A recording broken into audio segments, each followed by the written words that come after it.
ನಮಸ್ಕಾರ ಸ್ನೇಹಿತರೆ, welcome to spiritual alchemy 7 Kannada. Spiritual alchemy 7 English channel ಕೂಡ ಇದೆ. ಯಾರಿಗೆಲ್ಲ ಈ ಮಾಹಿತಿಗಳು ಇಂಗ್ಲಿಷಲ್ಲಿ ಕೇಳಬೇಕು ಅಂತ ಇದೆಯೋ ಅವರಿಗೋಸ್ಕರ ನಾನು ಲಿಂಕನ್ನು ಈ ವಿಡಿಯೋ ಕೆಳಗಿರುವ ಡಿಸ್ಕ್ರಿಪ್ಷನ್ನಲ್ಲಿ ಕೊಟ್ಟಿದ್ದೀನಿ. ಇಷ್ಟ ಇರೋರು ಸಬ್ಸ್ಕ್ರೈಬ್ ಮಾಡಿ ಆ ಮಾಹಿತಿಯನ್ನು ಕೇಳಿಸ್ಕೋಬೋದು. ಸೊ ನೋಡ್ತಾ ಇದ್ದ ಹಾಗೆ 2024ನ ಕೊನೆಗೆ ಬಂದ್ಬಿಟ್ವಿ. ಎಷ್ಟು ಬೇಗ ಜಾನ್ವರಿ ಬಂತು, ಆಗಲೇ ಡಿಸೆಂಬರ್ ಕೂಡ ಬಂದ್ಬಿಡ್ತು ಅಲ್ವಾ. 2024 ವರ್ಷ ಕಳೀತಾ ಇದೆ, ಜಾನ್ವರಿ ಬರ್ತಾ ಇದೆ, ಸೆಲೆಬ್ರೇಟ್ ಮಾಡ್ತಾ ಇದ್ದೀವಿ. ಮತ್ತೆ ನೋಡ್ತಾ ಇದ್ದಂಗೆ ಡಿಸೆಂಬರ್ ಬಂದ್ಬಿಡ್ತಾ ಇದೆ, ಮತ್ತೆ ಮುಂದಿನ ವರ್ಷ ಬರ್ತಾ ಇದೆ. ನಾವೇನು ಮಾಡ್ತಾ ಇದ್ದೀವಿ ನಮ್ಮ ಜೀವನದಲ್ಲಿ? ಒಂದ್ಸಲ ಈ 2024 ನಿಮಗೆ ಹೇಗಿತ್ತು ಅಂತ ಯೋಚನೆ ಮಾಡಿ ನೋಡಿ. ಜಾನ್ವರಿ 2024 ಸೆಲೆಬ್ರೇಷನ್ ದಿನ ನಿಮ್ಮ ಮನಸ್ಥಿತಿ ಹೇಗಿತ್ತು? ಏನೆಲ್ಲ ಗೋಲ್ಸ್ ಅಚೀವ್ ಮಾಡಬೇಕು ಅಂದ್ಕೊಂಡ್ರಿ? ಅದನ್ನೆಲ್ಲ ಮಾಡಿದ್ರಾ ಇಲ್ವಾ?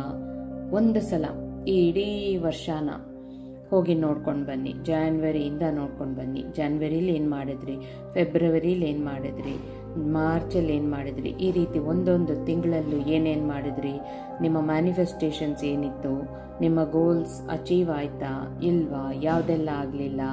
ಒಂದ್ಸಲ ಎಲ್ಲ ಒಂದು ಡೈರಿ ಬುಕ್ ತಗೊಂಡು ನೋಟ್ ಮಾಡ್ಕೊಳ್ಳಿ ಸ್ನೇಹಿತರೆ. ಇದು ಯಾಕೆ, ಇದರಿಂದ ಏನಾಗುತ್ತೆ ಅಂತ ಈ ವಿಡಿಯೋಲಿ ಈಗ ನಿಮಗೆ ಹೇಳ್ತೀನಿ. ಅದನ್ನು ಹೇಳೋಕ್ಕೂ ಮುಂಚೆ ನಿಮಗೆಲ್ಲ ಒಂದು ಅನೌನ್ಸ್ಮೆಂಟ್ ಇದೆ.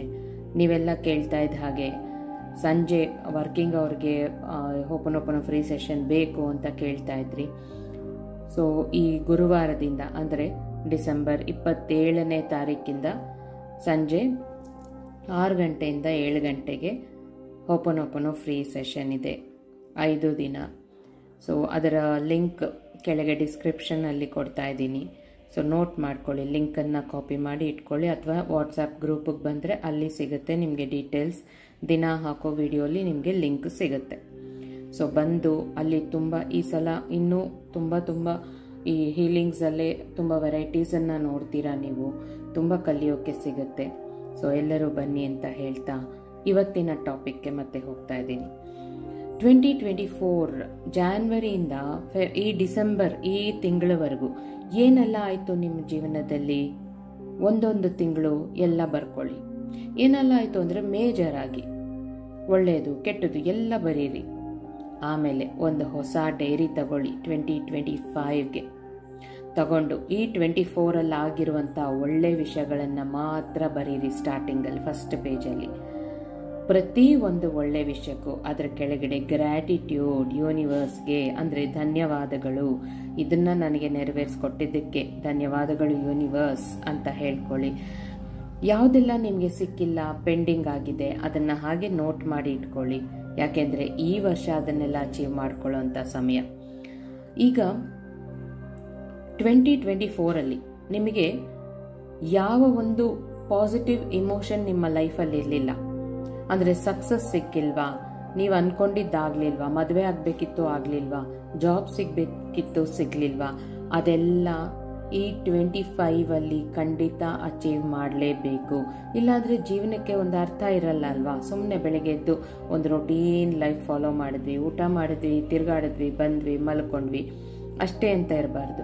ಜೀವನಕ್ಕೆ ಒಂದು ಗುರಿ ಅಂತ ಇರಬೇಕು. ಆ ಗುರಿಯನ್ನು ತಲುಪೋದಕ್ಕೆ ನಾವು ಎಷ್ಟು ರೋಲರ್ ಕೋಸ್ಟರ್ ರೈಡ್, ಆ ಜರ್ನಿ ಹೇಗಿರುತ್ತೆ, ಎಷ್ಟು ಕಷ್ಟಗಳು ಬರುತ್ತೆ, ಎಷ್ಟು ಸುಖಗಳು ಬರುತ್ತೆ, ಎಷ್ಟು ಸಂತೋಷ, ಎಷ್ಟು ದುಃಖ, ಅದೆಲ್ಲ ಅನುಭವಿಸ್ಬೇಕು ನಾವು ಅಲ್ವಾ. ನೋವು ನಲಿವು ಎರಡೂ ಇದ್ರೇನೆ ಅಲ್ವಾ ಜೀವನ ಅದರ ಹೆಸರು. ಬರೀ ನಲಿವು ಇದ್ರೂ ಚೆನ್ನಾಗಿರಲ್ಲ, ಬರೀ ನೋವು ಇದ್ರೂ ಚೆನ್ನಾಗಿರಲ್ಲ. ಹಾಗಾಗಿ ಈ 2025ನ ನಾವು ಜಾನ್ವರಿ 1 ಸೆಲೆಬ್ರೇಟ್ ಮಾಡಬೇಕು ಅಂತ ಇಲ್ಲ ಸ್ನೇಹಿತರೆ. ನಾವು ಇವತ್ತಿಂದ ಶುರು ಮಾಡೋಣ. ಇವತ್ತಿಂದಾನೇ 2025 ಇನ್ನೇನು ಇವತ್ತೇ ಸ್ಟಾರ್ಟ್ ಆಗಿಬಿಟ್ಟಿದೆ ಅನ್ನೋ ಫೀಲಲ್ಲಿ. ಹೇಗೆ ಅಂತೀರಾ? ಈಗ ನಾನು ಆ ಬುಕ್ ಹೇಳಿದ್ನಲ್ಲ, ಒಂದು ಬುಕ್ ಮೇಂಟೈನ್ ಮಾಡಿ ಅಂತ. ಕಳೆದ ವರ್ಷ ಅಂದರೆ ಈ ವರ್ಷ 2024 ಏನೇನು ಒಳ್ಳೆ ವಿಷಯಗಳಾಯಿತು ಎಲ್ಲ ಬರೆದು ಧನ್ಯವಾದಗಳನ್ನು ಬರ್ಕೊಂಡಿದ್ದೀರಾ ಅಲ್ವಾ.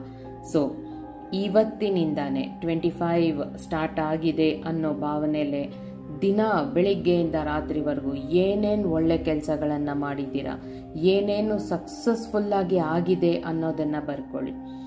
ಲೈಕ್ ಸಣ್ಣ ಪುಟ್ಟ ವಿಷಯಗಳಿರ್ಬೋದು. ಇವತ್ತು ನೀವು ಬೆಳಗ್ಗೆದ್ದು ಎಕ್ಸಸೈಸ್ ಮಾಡಬೇಕು ಅಂತ ತುಂಬ ದಿನಗಳಿಂದ ಅನ್ಕೋತಾ ಇರ್ತೀರಾ. ಇವತ್ತು ಬೆಳಗ್ಗೆದ್ದು ಎಕ್ಸಸೈಸ್ ಮಾಡ್ತೀರಾ. ಎಷ್ಟು ಒಳ್ಳೆ ವಿಚಾರ, ಸೆಲೆಬ್ರೇಟ್ ಮಾಡ್ಕೊಳ್ಳೋವಂಥದ್ದು ತಾನೇ. ಬರೀರಿ ಇಮಿಡಿಯೇಟ್ ಆಗಿ ಬುಕ್ಕಲ್ಲಿ, ನಾನು ಸಕ್ಸಸ್ಫುಲ್ ಆಗಿ ಇವತ್ತು ಎಕ್ಸಸೈಸ್ ಮಾಡಿದ್ದೀನಿ, ಸೆಲೆಬ್ರೇಟ್ ಮಾಡ್ಕೋತೀನಿ, ಥ್ಯಾಂಕ್ ಯು ಯೂನಿವರ್ಸ್ ಅಂತ ಬರೀರಿ.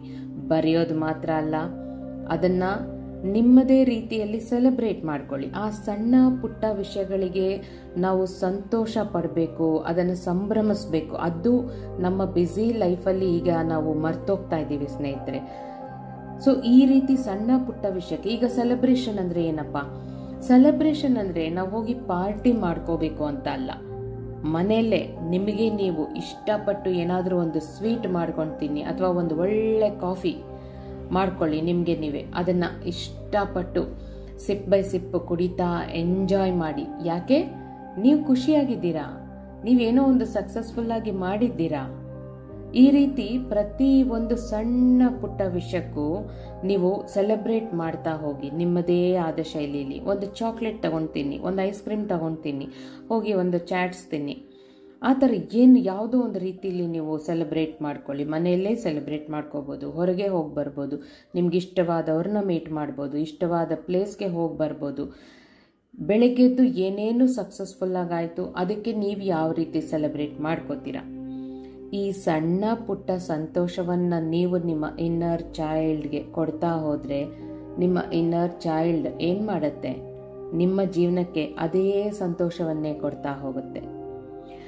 ಸೊ ಈ ರೀತಿ ನಿಮಗೆ ಸಂತೋಷ ಪ್ರತಿಯೊಂದು ವಿಷಯದಲ್ಲಿ ಕೊಡ್ತಾ ಇದ್ದಾಗ 2024 ಮದುವೆ ಆಗಬೇಕಿತ್ತು, ಆಗಲಿಲ್ಲ ಅಂದಾಗ ಈ ವರ್ಷ 25 ಸ್ಟಾರ್ಟಿಂಗಿಂದಾನೇ ಈ ರೀತಿ ಫುಲ್ ಖುಷಿಯಾಗಿ ಜಾಲಿಯಾಗಿ ಆ ಥರ ಒಂದು ಮೂಡಲ್ಲಿ ನೀವು ಸ್ಟಾರ್ಟ್ ಮಾಡಿ. ನಿಮ್ಮ ವೈಬ್ರೇಷನ್ ಎಷ್ಟು ಹೈ ಆಗುತ್ತೆ ಈ ಥರ ಸಣ್ಣ ಪುಟ್ಟ ವಿಷಯಕ್ಕೆ ನೀವು ಸಂಭ್ರಮಿಸ್ತಾ ಖುಷಿಯಾಗಿ ಸ್ಪೆಂಡ್ ಮಾಡಿದಾಗ ನಿಮ್ಮ ವೈಬ್ರೇಷನ್ ಯಾವ ರೀತಿ ಹೈ ಇರುತ್ತೆ ಅಂದರೆ ನೀವೇ ಅಟ್ರಾಕ್ಟ್ ಮಾಡ್ತೀರಾ, ಒಂದು ಸ್ಪೆಷಲ್ ಪರ್ಸನ್ನ ಅಟ್ರಾಕ್ಟ್ ಮಾಡ್ತೀರಾ ನಿಮ್ಮ ಜೀವನದಲ್ಲಿ. ಈಗ ನಿಮಗೆ ಮದುವೆ ಆಗ್ತಾ ಇಲ್ಲ ಅಂದರೆ ನಿಮ್ಮ ಜೀವನದಲ್ಲಿರೋ ಯಾವುದೋ ಒಂದು ರಿಲೇಷನ್ ಜೊತೆ ನಿಮಗೆ ಅಷ್ಟಾಗಿ ಹೊಂದಾಣಿಕೆ ಆಗ್ತಾ ಇಲ್ಲ. ಅದು ತಂದೆ ಇರ್ಬೋದು, ತಾಯಿ ಇರ್ಬೋದು, ಒಡ ಹುಟ್ಟಿದವರೇ ಇರ್ಬೋದು, ತುಂಬ ಹತ್ತಿರವಾದ ಸಂಬಂಧಿಕರಿರ್ಬೋದು, ಸ್ನೇಹಿತರಿರ್ಬೋದು. ಯಾರೋ ಒಬ್ಬರು ನಿಮಗೆ ತುಂಬ ಹತ್ತಿರವಾದವರು, ಅವ್ರ ಜೊತೆ ನೀವು ಅವರನ್ನು ನಿಮಗೆ ಕ್ಷಮಿಸೋಕೆ ಆಗ್ತಾ ಇಲ್ಲ, ಅಥವಾ ಅವ್ರ ಜೊತೆ ನೀವು ಚೆನ್ನಾಗಿರೋಕೆ ಆಗ್ತಾ ಇಲ್ಲ ಯಾವುದೋ ಕಾರಣಗಳಿಂದ. ಆ ರೀತಿ ಇದ್ದಾಗ ನಿಮಗೆ ಮದುವೆ ಆಗ್ತಾ ಇಲ್ಲ. ಸೊ ಈಗ ಮದುವೆ ಆಗಬೇಕು ಅಂದರೆ ಈ 2025 ಆ ರಿಲೇಷನ್ನ ಅವ್ರ ಮೇಲೆ ನಿಮಗೆ ಯಾವ ಕೋಪಗಳಿದೆ, ಯಾವ ದ್ವೇಷ ಇದೆ ಎಲ್ಲವನ್ನ ತೆಗೆದಾಕ್ಬಿಡಿ. ಕ್ಷಮೆ, ದಯೆ, ಕರುಣೆ, ಪ್ರೀತಿ ಇವಿಷ್ಟೇ ನಮಗೆ ಬೇಕಾಗಿರೋದು. ಸೊ ಅದನ್ನೆಲ್ಲ ಕ್ಷಮಿಸ್ಬಿಡಿ. ಯಾರ್ಯಾರು ನಿಮಗೆ ಏನೇನು ನೋವು ಕೊಟ್ಟಿದ್ದಾರೋ ಎಲ್ಲ ಕ್ಷಮಿಸ್ಬಿಡಿ. ಕ್ಷಮಿಸ್ಬಿಟ್ಟು ನೀವೇನು ಅವ್ರ ಜೊತೆ ಹೋಗಿ ಅಂಟ್ಕೊಂಡು ಮಾತಾಡಬೇಕು ಅಂತ ಹೇಳ್ತಾ ಇಲ್ಲ. ಕ್ಷಮಿಸ್ಬಿಟ್ಟು ನಿಮ್ಮ ಆಲೋಚನೆಗಳಿಂದ ಅವರನ್ನು ರಿಲೀಸ್ ಮಾಡಿಬಿಡಿ. ಯಾಕೆ? ನಿಮ್ಮ ಜೀವನ ಇಂಪಾರ್ಟೆಂಟ್, ನೀವು ನಿಮ್ಮ ಗೋಲ್ಸನ್ನು ಅಚೀವ್ ಮಾಡೋದು ಇಂಪಾರ್ಟೆಂಟ್, ಅವ್ರ ಮೇಲಿರೋ ದ್ವೇಷ ಅಲ್ಲ ಅಲ್ವಾ? ಹಾಗಾಗಿ ಇದನ್ನೆಲ್ಲ ನೀವು ಬಿಟ್ಬಿಟ್ಟು ಈ ರೀತಿ ಸಣ್ಣ ಪುಟ್ಟ ವಿಷಯಕ್ಕೆ ನೀವು ಸಂಭ್ರಮಿಸಿ. ಆವಾಗ ನೋಡಿ ಹೇಗೆ ನಿಮಗೆ ಮದುವೆ ಆಗುತ್ತೆ. ಜಾಬ್, ನಿಮಗೆ 2024 ಜಾಬ್ ಬೇಕಿತ್ತು ಆದರೆ ಸಿಕ್ಕಲಿಲ್ವಾ? ಈಗ ನೀವು ಮಾಡುವಂಥ ಪ್ರತಿ ಸಣ್ಣ ಪುಟ್ಟ ಕೆಲಸವನ್ನು ಪ್ರೀತಿಯಿಂದ ಮಾಡಿ. ಮನೆಯಲ್ಲೇ ಇರ್ಬೋದು, ಹೋಗಿ ಅಂಗಡಿಗೆ ಏನಾದರೂ ಸಾಮಾನು ತರೋದೇ ಇರ್ಬೋದು, ಈ ಥರ ಯಾವುದೇ ಕೆಲಸ ಅದನ್ನು ಯೂನಿವರ್ಸ್ ಆ ಕೆಲಸ ನಿಮಗೆ ಕೊಟ್ಟಿದೆ ಅಂತ ಭಕ್ತಿ ಶ್ರದ್ಧೆಯಿಂದ ಮಾಡಿ. ಅದನ್ನು ಯಾರನ್ನೂ ಬೈಕೊಳ್ತಾ ಬೇಜಾರು ಮಾಡ್ಕೊಳ್ತಾ ಅಯ್ಯೋ ಇದನ್ನು ಮಾಡಬೇಕಾ ಅಂತ ಆ ಥರ ಅಲ್ಲದೆ, ಓಕೆ ಯೂನಿವರ್ಸ್ ನನಗೆ ಈ ಕೆಲಸ ಕೊಟ್ಟಿದೆ, ನಾನು ಈ ಕೆಲಸನ ಭಕ್ತಿ ಶ್ರದ್ಧೆಯಿಂದ ಮಾಡಿದ್ರೆ ಯೂನಿವರ್ಸ್ ನಾನು ಬಯಸಿದ ಕೆಲಸನ ನನಗೆ ಕೊಡುತ್ತೆ. ಇದನ್ನು ಅರ್ಥ ಮಾಡಿಕೊಂಡು ನೀವು ಆ ಸಣ್ಣ ಪುಟ್ಟ ಕೆಲಸಕ್ಕೆ ಪ್ರೀತಿಯಿಂದ ಭಕ್ತಿಯಿಂದ ಶ್ರದ್ಧೆಯಿಂದ ಮಾಡಿ. ಥ್ಯಾಂಕ್ ಯು ಯೂನಿವರ್ಸ್ ನನಗೆ ಈ ಕೆಲಸ ಕೊಟ್ಟಿದ್ದಕ್ಕೆ ಅಂತ ಹೇಳ್ಕೊಳ್ಳಿ. ಆ ಕೆಲಸವನ್ನು ಮಾಡಿದ್ದಕ್ಕೆ ಸಂಭ್ರಮಿಸಿ. ಒಂದು ಚಿಕ್ಕ ಚಾಕ್ಲೇಟ್ ತಗೊಳ್ತೀನಿ, ಎಂಜಾಯ್ ಮಾಡ್ಕೊಳ್ಳಿ. ಆವಾಗ ನೋಡಿ ಏನಾಗುತ್ತೆ. ನಿಮಗೆ ಫಿನಾನ್ಷಿಯಲ್ ಪ್ರಾಬ್ಲಮ್ ಇದೆಯಾ? ಈ 2024 ನಿಮಗೆ ಸಾಲಗಳು ತೀರ್ಸೋಕ್ಕಾಗಲಿಲ್ಲ, ನೀವು ಕೊಡೋರಿಗೆ ಕೊಡೋಕ್ಕಾಗ್ತಾ ಇಲ್ಲ, ನಿಮ್ಮ ಹತ್ರ ತಗೊಂಡವರು ಕೊಡ್ತಾ ಇಲ್ಲ, ಬರ್ತಾ ಇರೋ ಹಣ ಸಾಕಾಗ್ತಾ ಇಲ್ಲ, ಈ ಥರ ಪ್ರಾಬ್ಲಮ್ಸ್ ಇದೆಯಾ? ಬೆಳಗ್ಗೆದ್ದು ನೀವು ಹಾಲು ತಗೊಂಡು ಬರ್ತೀರಾ, ಊಟ ಮಾಡ್ತೀರಾ, ತರಕಾರಿ ತಗೊಂಡು ಬರ್ತೀರಾ, ಇದೆಲ್ಲ ಎಲ್ಲಿಂದ ಬರ್ತಾ ಇದೆ? ಹಣದಿಂದ. ನೀವು ಸ್ನಾನ ಮಾಡಿ ರೆಡಿಯಾಗಿ ಬಟ್ಟೆ ಹಾಕೊಳ್ತೀರಾ, ಅದೆಲ್ಲಿಂದ ಬರ್ತಾ ಇದೆ? ಹಣದಿಂದ. ಒಂದು ಮನೆಯಲ್ಲಿದ್ದೀರಾ, ಆ ಮನೆ ಹೇಗೆ ಬಂತು? ಹಣದಿಂದ. ನೀವು ನಿಮ್ಮ ಹತ್ರ ಗಾಡಿ ಇದೆ ಹೊರಗೆ ಹೋಗೋದಿಕ್ಕೆ, ಅದೆಲ್ಲಿಂದ ಬಂತು?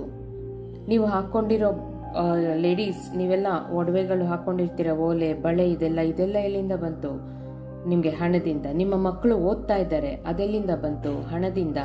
ಹಣ ಇಷ್ಟೆಲ್ಲ ಕೊಟ್ಟಿರುವಾಗ ನಿಮ್ಮ ಫೋಕಸ್ಸು ಯಾವಾಗಲೂ ನೀವು ಯಾರಿಗೆ ಕೊಡಬೇಕು, ನಿಮಗೆ ಕೊಡೋರು ಕೊಡ್ತಾ ಇಲ್ಲ ಅದರ ಮೇಲೆ ಇಟ್ಟಾಗ ಇನ್ನೂ ಅದನ್ನೇ ಅಟ್ರಾಕ್ಟ್ ಮಾಡ್ತಿರ್ತೀರ. ಸೊ ಈ 24ನ ಈ ಕೊನೆ ಹಂತದಲ್ಲಿ ಅದನ್ನು ನಮ್ಮ ಮನಸ್ಸಿಂದ ತೆಗೆದಾಕೋಣ. ಅದಿರಲಿ, ನಾವು ಫಸ್ಟು ಹಣಕ್ಕೆ ಕನೆಕ್ಟ್ ಆಗಿಬಿಡೋಣ. ಹಣಕ್ಕೆ ಲೆಟರ್ ಬರೆಯೋದು ಇದೆಲ್ಲ ಎಷ್ಟೊಂದು ವಿಡಿಯೋಗಳಲ್ಲಿ ಹೇಳಿದ್ದೀನಿ. ಹಣಕ್ಕೆ ಲೆಟರ್ಸ್ ಬರೆದು ದೇವ್ರ ಮನೆಯಲ್ಲಿಟ್ಟು ದಿನ ಮನಿ ಯಾವುದೋ ಒಂದು ನೋಟನ್ನು ಕೈಯಲ್ಲಿಟ್ಕೊಂಡು ಓಪನೋ ಹೇಳಿ ಪ್ರೀತಿಯಿಂದ ಇದನ್ನೆಲ್ಲ ಮಾಡಿ ಹಣಕ್ಕೆ ಕನೆಕ್ಟ್ ಆಗಿ ನೀವು ಬೆಳಿಗ್ಗೆಯಿಂದ ರಾತ್ರಿವರೆಗೂ ಸ್ಪೆಂಡ್ ಮಾಡುವಂಥ ಒಂದೊಂದು ರೂಪಾಯಿಗೂ ಧನ್ಯವಾದಗಳನ್ನು ಹೇಳಿಕೊಂಡು ಪ್ರೀತಿಯಿಂದ ಖರ್ಚು ಮಾಡಿ. ಅಯ್ಯೋ ನನ್ನ ಹತ್ರ ಇಷ್ಟೇ ಇದೆ, 500 ರೂಪಾಯಿ ಇದೆ, ಇದರಲ್ಲಿ ಖರ್ಚು ಮಾಡಿಬಿಟ್ರೆ ಖಾಲಿ ಆಗಿಬಿಟ್ರೆ ನನ್ನ ಹತ್ರ ದುಡ್ಡಿರಲ್ವೇ, ಆ ಥರ ಅಲ್ಲದೆ ಓಕೆ ಯೂನಿವರ್ಸ್ ನನ್ನ ಹತ್ರ ಇದನ್ನು ಖರ್ಚು ಮಾಡಿಸ್ತಾ ಇದೆಯಾ ಅಂದರೆ ನನಗೆ ಇನ್ನಷ್ಟು ಕೊಡೋ ಉದ್ದೇಶ ನಿನಗಿದೆ ಅಂತ ನನಗೆ ಅರ್ಥ ಆಗಿದೆ, ಹಾಗಾಗಿ ನಾನು ಇದನ್ನು ಖುಷಿಯಿಂದ ಖರ್ಚು ಮಾಡ್ತೀನಿ ಅಂತ ಹೇಳ್ಕೊಂಡು ಖರ್ಚು ಮಾಡಿ ಪ್ರೀತಿಯಿಂದ ಖುಷಿಯಿಂದ. ಆವಾಗ ನೋಡಿ ಮ್ಯಾಜಿಕ್ ಏನಾಗುತ್ತೆ. ಸೊ ಈ ರೀತಿ ನಮಗೆ ಪ್ರಾಬ್ಲಮ್ಸ್ ಮೇಲೆ ನಾವು ಫೋಕಸ್ ಮಾಡಿದಷ್ಟು ಇನ್ನಷ್ಟು ಪ್ರಾಬ್ಲಮ್ಸನ್ನೇ ಅಟ್ರ್ಯಾಕ್ಟ್ ಮಾಡ್ತಾ ಇರ್ತೀವಿ. ಸೊ ಬಿಟ್ಬಿಡಿ, ಮಾಡ್ತಾ ಇರೋ ಪ್ರತಿ ಒಂದು ಕೆಲಸವನ್ನು ಪ್ರೀತಿಯಿಂದ ಅಕ್ಕರೆಯಿಂದ ಮಾಡಿ ಅದನ್ನು ಸಕ್ಸಸ್ಫುಲ್ಲಾಗಿ ಮಾಡಿದ್ದಕ್ಕೆ ನಿಮ್ಮ ಬುಕ್ಕಲ್ಲಿ ಬರೀರಿ. ಬರೆದ್ಬಿಟ್ಟು ಅದನ್ನು ಎಂಜಾಯ್ ಮಾಡಿ.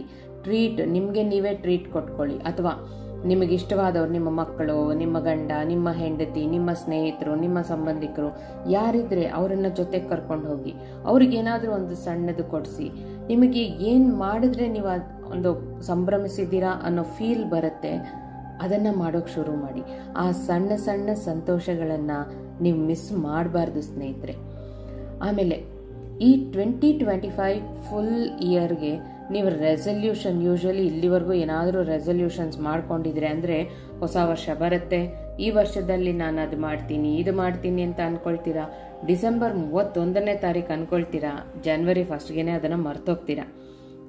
ಆ ಥರ ಅಲ್ಲದೆ ಈ 25ನ ನಾವು ಬೇರೆ ರೀತಿ ರೆಸಲ್ಯೂಷನ್ಸ್ ಮಾಡ್ಕೊಳ್ಳೋಣವಾ? ಹೇಗೆ ಅಂದರೆ, ಒಂದು ಪೇಪರನ್ನು ತಗೊಳ್ಳಿ, ಅದರ ಮೇಲೆ ನಿಮ್ಮ ಲೈಫಲ್ಲಿ ನಿಮ್ಮ ಫ್ಯಾಮಿಲಿಲಿ ಯಾವ ಥರ ಪಾಸಿಟಿವ್ ಒಂದು ಎಮೋಷನ್ಸ್ ಇರಬೇಕು ಅಂತ ಅಂದ್ಕೊಳ್ತೀರಾ. ಸಂತೋಷ ಇರಬೇಕು, ನಲಿವು ಇರಬೇಕು, ಸಂಭ್ರಮ ಇರಬೇಕು, ಸಕ್ಸಸ್ ಇರಬೇಕು, ಈ ಥರ ಇನ್ನೂ ಏನೇನು ಬೇಕು ಪಾಸಿಟಿವ್ ಆಗಿ ನಿಮ್ಮ ಜೀವನಕ್ಕೆ, ಅದನ್ನೆಲ್ಲ ಒಂದು ಪೇಪರ್ ಮೇಲೆ ಸುಂದರವಾಗಿ ಆರ್ಟಿಸ್ಟಿಕ್ ಆಗಿ ಬರೀರಿ, ಡಿಸೈನ್ಸ್ ಮಾಡಿ ಬರೀರಿ. ಎಷ್ಟು ನಿಮ್ಮ ಕೈಲಿ ಆರ್ಟಿಸ್ಟಿಕ್ ಆಗಿ ಬರೆಯೋಕ್ಕಾಗುತ್ತೋ, ಯಾವ ಭಾಷೆಯಲ್ಲಿ ಆದರೂ ಪರವಾಗಿಲ್ಲ, ಮನೆಯಲ್ಲಿ ಎಲ್ರಿಗೂ ಅರ್ಥ ಆಗೋ ಥರ ಅದನ್ನು ಬರೆದು ಅದನ್ನು ನಿಮ್ಮ ಮನೆಯ ಹಾಲ್, ರೂಮ್ಸ್, ಕಿಚನ್, ಡೈನಿಂಗ್ ಹಾಲ್ ಎಲ್ಲ ಕಡೆ ಒಂದೊಂದನ್ನು ಹಾಕಿ ಆರ್ಟಿಸ್ಟಿಕ್ ಆಗಿ ಬರೆದಿರ್ತೀರ, ನೋಡೋಕ್ಕೂ ಚೆನ್ನಾಗಿರುತ್ತೆ. ಎಲ್ಲ ಕಡೆ ಒಂದೊಂದಿಡಿ. ನೀವು ಬೆಳಗ್ಗೆ ಎದ್ರೆ ಅದು ಕಾಣಿಸ್ತಾ ಇರಬೇಕು. ಓಕೆ, ನನ್ನ ಫ್ಯಾಮಿಲಿಯಲ್ಲಿ ಇದಿರಬೇಕಂದ್ರೆ ನಾನು ಇದನ್ನು ಫಾಲೋ ಮಾಡಬೇಕು ಅಂತ ನಿಮ್ಮ ಮಕ್ಕಳಿಗೂ ಅದನ್ನು ತೋರಿಸಿ. ಮನೆಯಲ್ಲಿ ಯಾರಾದರೂ ಒಬ್ಬರು ಕೋಪ ಮಾಡ್ಕೊಂಡಾಗ ಅದನ್ನು ತೋರಿಸಿ, ಇಲ್ಲ ನಮ್ಮ ಫ್ಯಾಮಿಲಿಯಲ್ಲಿ ನಮಗೆ ಈ ಇಮೋಷನ್ಸ್ ಮಾತ್ರ ಇರಬೇಕು, ಈ ಕೋಪ ಜಗಳ ಇದೆಲ್ಲ ಬೇಡ, ನಾವು ಕುತ್ಕೊಂಡು ಮಾತಾಡಿ ಸಾಲ್ವ್ ಮಾಡ್ಕೊಳ್ಳೋಣ. ಆ ರೀತಿ ಇರಲಿ ನಿಮ್ಮ ಆಲೋಚನೆ. ಆವಾಗ ಏನಾಗುತ್ತೆ ಹೇಳಿ, ಫುಲ್ ಫ್ಯಾಮಿಲಿ ಎಷ್ಟೇ ಕಷ್ಟ ಬರಲಿ, ಎಷ್ಟೇ ನೋವುಗಳು ಬರಲಿ, ಏನೇ ಆಗಲಿ, ಆ ಬರ್ದಿರುವಂಥ ಆ ನಿಮ್ಮ ಪಾಸಿಟಿವ್ ಆಗಿ ಏನು ಬರ್ದಿರ್ತೀರ ಪಾಸಿಟಿವ್ ಇಮೋಷನ್ಸ್ ಅದನ್ನೇ ಫಾಲೋ ಮಾಡಿದಾಗ ಏನಾಗುತ್ತೆ, ಇಡೀ ಫ್ಯಾಮಿಲಿ ಸಂತೋಷವಾಗಿರುತ್ತೆ.